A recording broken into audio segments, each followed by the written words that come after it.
idea that we have such natural beauty here. We're not a big corporate operation. It's kind of mom and pop run shops. It's really allowed to safeguard our natural beauty.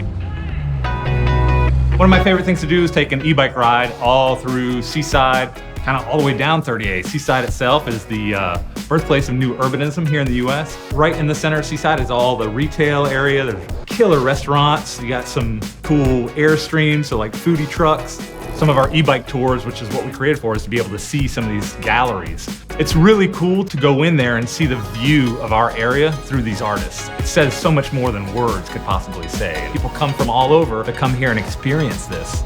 And this is our day-to-day lifestyle. I mean, it's kind of what it's all about.